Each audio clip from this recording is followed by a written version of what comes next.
ನಮಸ್ಕಾರ ಕೇಳುಗರೆ. ಮಾನ್ಯ ಡಿವಿಜಿಯವರ ಮಂಕುತಿಮ್ಮನ ಕಗ್ಗದಿಂದ ಆಯ್ದ ದಿನಕ್ಕೊಂದು ಕಗ್ಗದ ಸರಳ ತಾತ್ಪರ್ಯವೇ ಜ್ಞಾನವೇ ಬೆಳಕು ಸರಣಿ ಕಾರ್ಯಕ್ರಮಕ್ಕೆ ತಮ್ಮೆಲ್ಲರನ್ನ ಆತ್ಮೀಯವಾಗಿ ಸ್ವಾಗತಿಸುತ್ತೇನೆ. ಇಂದಿನ ಸರಣಿ ಸಂಚಿಕೆ 121.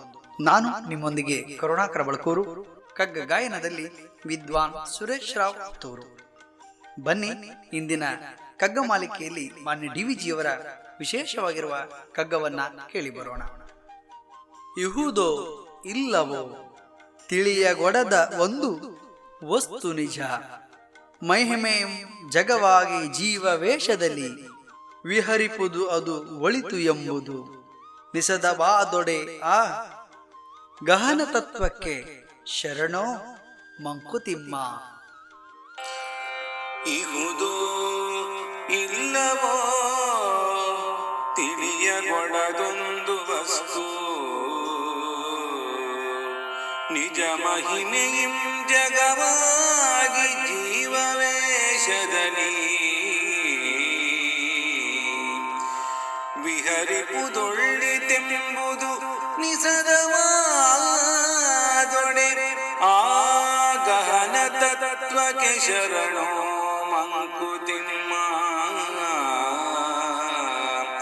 ಆ ಗಹನ ತತ್ವಕ್ಕೆ ಶರಣು ಮಂಕುತಿಮ್ಮ.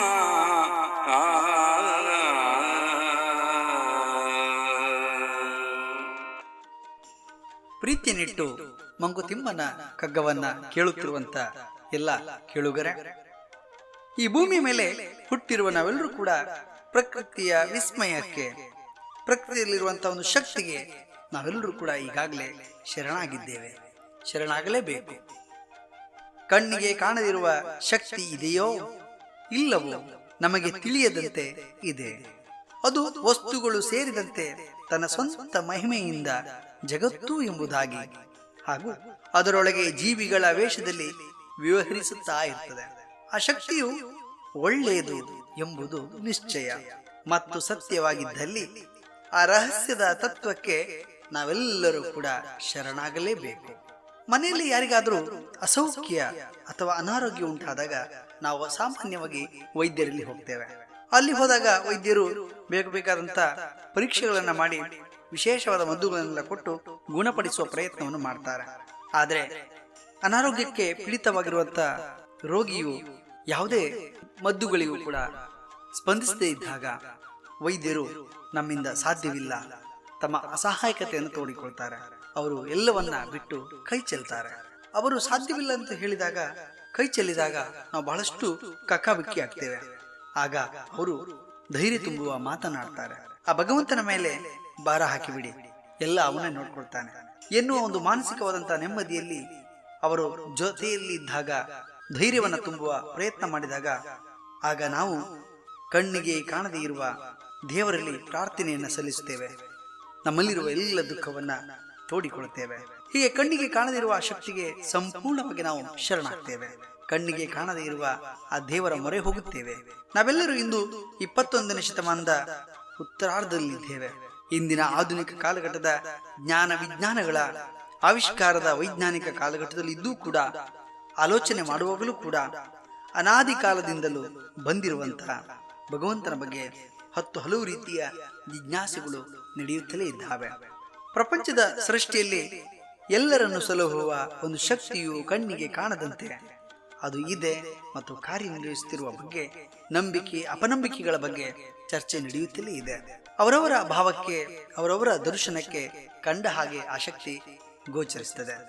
ನಮ್ಮ ಹಿರಿಯವರು ಮಾಡಿಕೊಟ್ಟಿರುವಂತ ಸಂಪ್ರದಾಯ ಇರಬಹುದು, ಆಚಾರ ವಿಚಾರಗಳಿರ್ಬೋದು, ಆ ನೆಲೆಯಲ್ಲಿ ನಮ್ಮ ಬದುಕನ್ನ ಕಟ್ಟಿಕೊಂಡವರು ನಾವು ನೀವೆಲ್ಲರೂ ಕೂಡ. ಮನುಷ್ಯನನ್ನ ಮೀರಿದ ಒಂದು ಶಕ್ತಿ ಇಡೀ ವ್ಯವಸ್ಥೆಯನ್ನ ತನ್ನ ಹಿಡಿತದಲ್ಲಿ ಇಟ್ಟುಕೊಂಡಿದೆ ಎನ್ನುವುದು ಅಷ್ಟೇ ಕಠೋರವಾದ ಸತ್ಯವನ್ನು ಕೂಡ ಇಲ್ಲಿ ನಾವು ಸೂಕ್ಷ್ಮವಾಗಿ ಗಮನಿಸಬೇಕಾಗ್ತದೆ. ಇತ್ತೀಚಿನ ದಿನಗಳಲ್ಲಿ ಅದು ಎಲ್ಲರ ಅನುಭವಕ್ಕೂ ಕೂಡ ಬಂದಿರುವುದನ್ನ ಮತ್ತೆ ಮತ್ತೆ ನಾವು ಇಲ್ಲಿ ನೆನಪಿಸಿಕೊಳ್ಬೇಕು. ಬದುಕಿನಲ್ಲಿ ನಂಬಿಕೆ ವಿಶ್ವಾಸಗಳು ಮನುಷ್ಯನಿಗೆ ಬಹಳಷ್ಟು ಮಾನಸಿಕವಾದಂತಹ ಒಂದು ಬಲವನ್ನ ಕೊಡುತ್ತದೆ, ಮನೋಸ್ಥೈರ್ಯವನ್ನ ತುಂಬುತ್ತದೆ.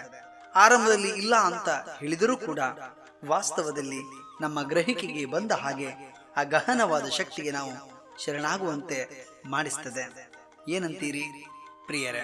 ಇಂದು ನಮ್ಮ ಕಗ್ಗ ಮಾಲಿಕೆಯಲ್ಲಿ ತಮ್ಮ ಅನಿಸಿಕೆಗಳನ್ನ ಹಂಚಿಕೊಳ್ಳಲು ನಮ್ಮೊಂದಿಗೆ ಕವಯಿತ್ರಿಯಾಗಿರುವ ಬರಹಗಾರ್ತಿಯಾಗಿರುವ ಶ್ರೀಮತಿ ಭವಾನಿ ಲೋಕೇಶ್ ಮಂಡ್ಯ ಅವರಿದ್ದಾರೆ. ಅವರನ್ನ ತಮ್ಮೆಲ್ಲರ ಪರವಾಗಿ ಈ ಕಾರ್ಯಕ್ರಮಕ್ಕೆ ನಾನು ಆತ್ಮೀಯವಾಗಿ ಸ್ವಾಗತಿಸುತ್ತೇನೆ. ಬನ್ನಿ ಅವರ ಮಾತುಗಳನ್ನ ಕೇಳಿ ಬರೋಣ. ನಮಸ್ಕಾರ, ನಾನು ಭವಾನಿ ಲೋಕೇಶ್ ಮಂಡ್ಯದಿಂದ. DVG ಕಗ್ಗ ಬಳಗ ನಾನು ನಡೆಸ್ತಿರೋಂಥ ಒಂದು ಗುಂಪು. ಅಲ್ಲಿ 8,500ಕ್ಕೂ ಮಿಕ್ಕಿ ಜನ ಕಗ್ಗವನ್ನು ಕೇಳಿಸ್ಕೊಳ್ಳೋಕ್ಕೆ ಅಂತಾನೇ ಇದ್ದಾರೆ ಮತ್ತು ಕಗ್ಗದ ಬಗೆಗಿನ ಯಾವುದೇ ವಿಚಾರ ಇರಲಿ ಕೇಳಿಸ್ಕೊಳ್ತಾರೆ. ಇತ್ತೀಚೆಗೆ ನಮ್ಮ ಹಿರಿಯರು ಒಂದು ಮಾತನ್ನು ಹೇಳೋದನ್ನು ನಾವು ಕೇಳಿದ್ದೇವೆ. ಈಗಿನ ಯುವಕರು ತುಂಬ ಯಾವುದೋ ಬೇರೆ ದಾರಿಯಲ್ಲಿ ಹೋಗ್ತಿದ್ದಾರೆ, ತುಂಬ ಹಾದಿ ತಪ್ಪಿದ್ದಾರೆ, ಅಥವಾ ಅವರಿಗೆ ಸಂಸ್ಕೃತಿ ಪರಂಪರೆ ಬಗ್ಗೆ ಗೌರವನೇ ಇಲ್ಲ, ಆ ಥರ ಅಂಥ ಮಾತುಗಳನ್ನ ಕೇಳೋ ಹೊತ್ತಲ್ಲಿ ಶ್ರೀಯುತ ಕರುಣಾಕರ್ ಬಳ್ಕೂರವರು ನನಗೆ ಒಬ್ಬ ಅಚ್ಚರಿಯ ಯುವಕನಾಗಿ ಕಾಣಿಸ್ತಾರೆ.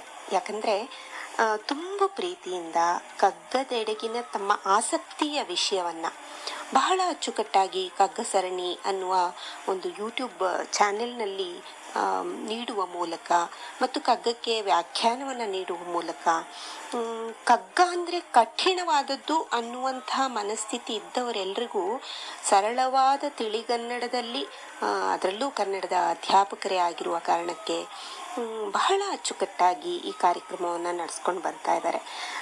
ಖುಷಿ ಅನ್ನಿಸ್ತು.